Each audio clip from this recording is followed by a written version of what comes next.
So, I just heard that Resident Evil Director's Cut is now on the PlayStation 5. Yes, a old classic title that I own several copies of is now on the PlayStation Network. So let's go and check it out, shall we?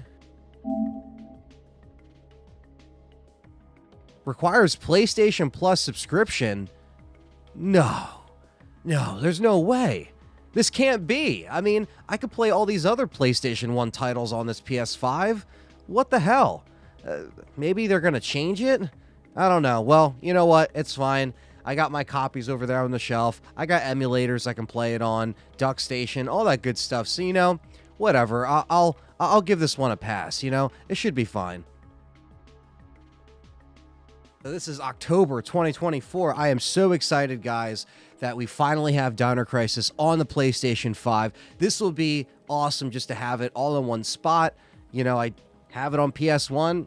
I have it on Dreamcast. I've streamed it before. I do have it on emulators, but I really want to play this in one spot. And, you know, we never really got a subscription lift off of the Director's Cut, so I'm a little worried as to what they're going to make me pay for here. I should just be able to buy this outright. I was able to do it on the PS3. I thought I was going to be able to do the same thing with Director's Cut, but let's fire up the PlayStation and let's see Dino Crisis on the PlayStation 5. I can't wait to stream this for you guys.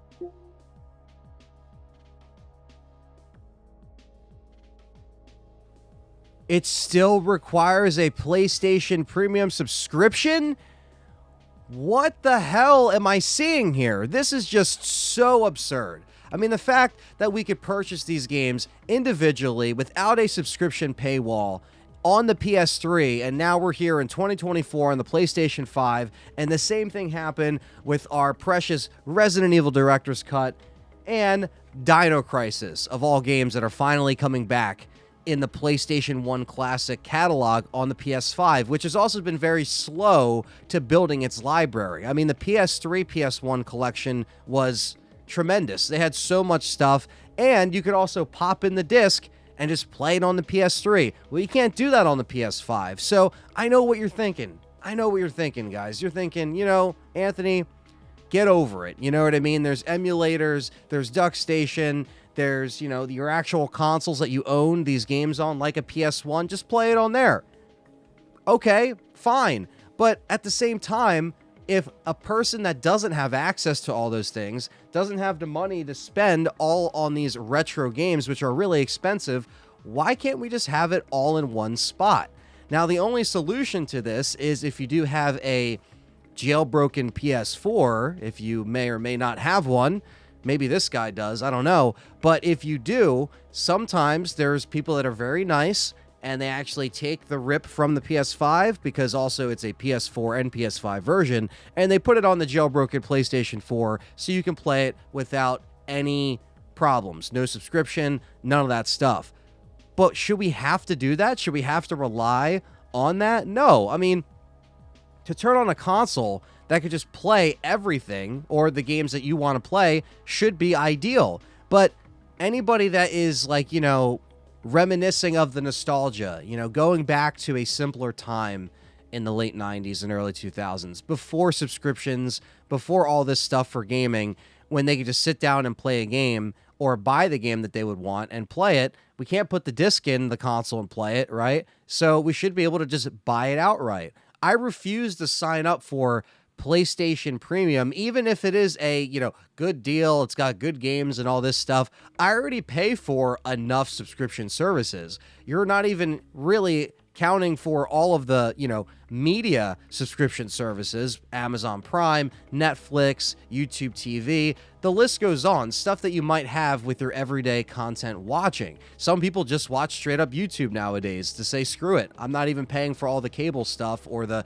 subscriptions to get that content. And I don't blame people, but It's 2024. Why can't we figure this out? This doesn't make any sense to me because I was really looking forward to, jumping on stream, playing Dino Crisis. Same thing back when Director's Cut came out. I was like, you know what? I'll, stream this newest edition that has the rewind feature and it has, the updated graphics that are pretty much on par with DuckStation. That's kind of what is emulated here when you play it on a PS5. So it's not like I can't get this already, but that's not the point. For people that don't have PCs or don't have old consoles hanging around, they should just be able to turn on their PlayStation and just play a lot of the legacy titles.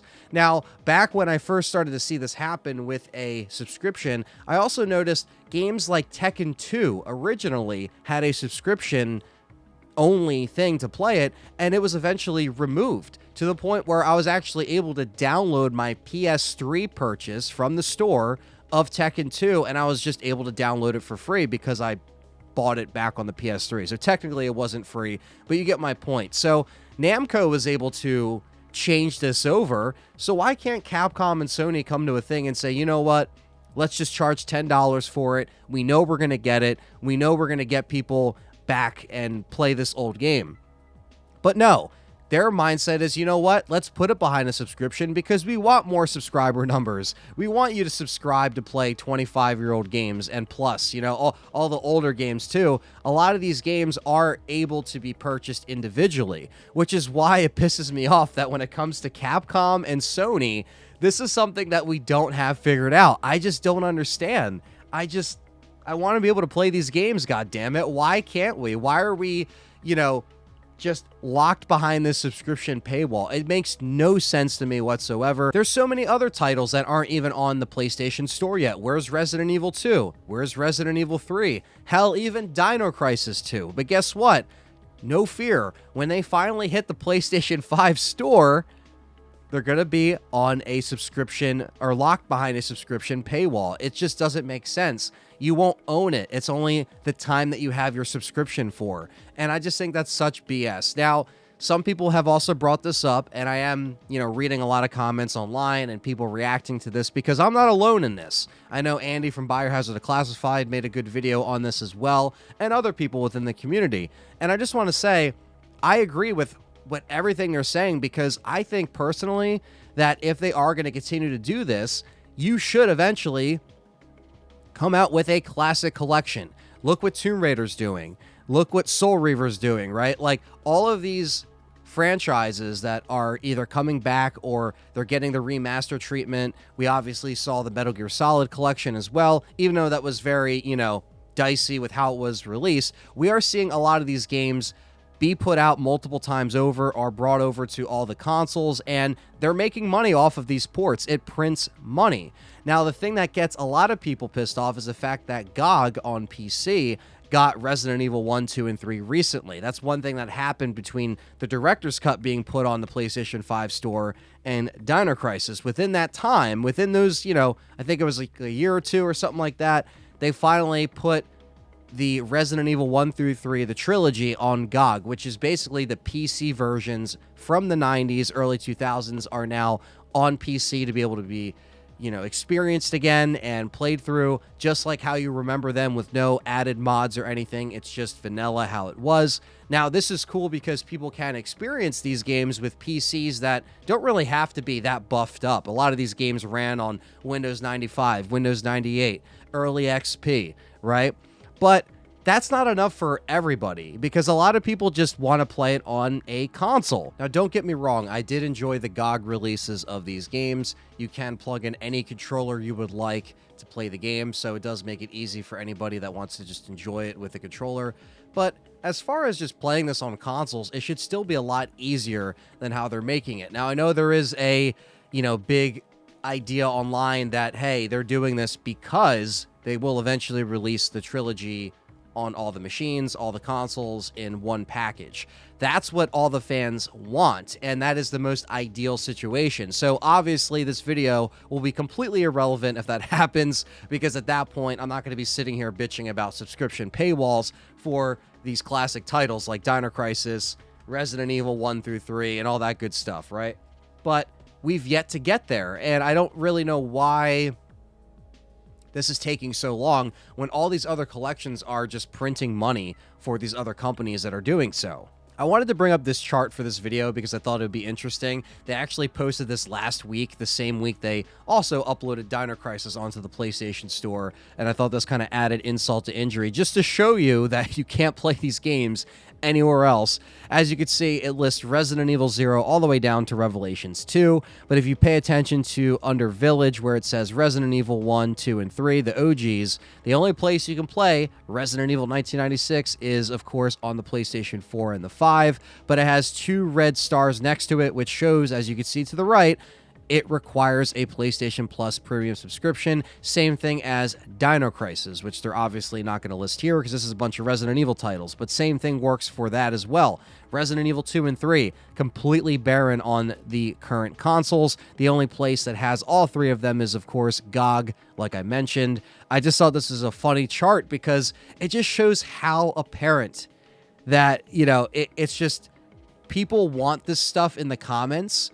Like, they're telling you in the comments of this specific post on social media, on various videos on YouTube, that we want a trilogy to be put out on these current consoles. How cool would it be to finally play everything on PlayStation 5, everything on an Xbox console, everything on Nintendo Switch, just to be able to play the trilogy wherever? I don't understand why this is completely barren for these games. I just think it's so funny because you see everything else kind of filled in, everything's marked off, then you get to the original trilogy and it's just like nothing, and then you just see the GOG, you know, column that just has it all crossed off. If it wasn't for the GOG releases in the past few months, like, they wouldn't be anywhere to play. It would just look like a complete, like, you know, like, oh, we just ignored those titles. And even then, even with this, it still kind of just seems so apparent that, like, the original games aren't really being treated with the utmost respect as far as putting them out on everything. It's just so obvious when you look at this chart. The big 3 there, the original Holy Trilogy, is just not on all the consoles. I just think it's just so hilarious because when you go to the comments, everybody is talking about that and why it's not there or why they aren't present on there. So Capcom is definitely aware of this. Now, of course, if they are making a classic collection or something like that in the background, and we might see it at some point, this video will be completely irrelevant. But as it stands right now, with how they're kind of treating some of these releases on the current consoles, it just doesn't really seem like it's really on their radar. And them putting out this chart is just kind of like, hey, here you go. This is a way you can play them, and that's it. So I just thought that was funny. But what are your thoughts on this whole situation? I thought it was interesting just to kind of do a little ramble video about this because it's been on my mind a lot, and the Dino Crisis thing really just pissed me off. I was just like, okay, now that Dino Crisis is also behind this premium paywall, it's some kind of discussion that Sony and Capcom are having that is basically putting it behind this premium paywall to get more subscriptions, when in reality, there should always be an option to also buy these games so you can just play them when you want. But that's just my opinion. Let me know down below in the comments. Curious to hear your thoughts. Let me know. Don't forget to hit that like button, subscribe, and stay tuned for more LTRE content. Take care.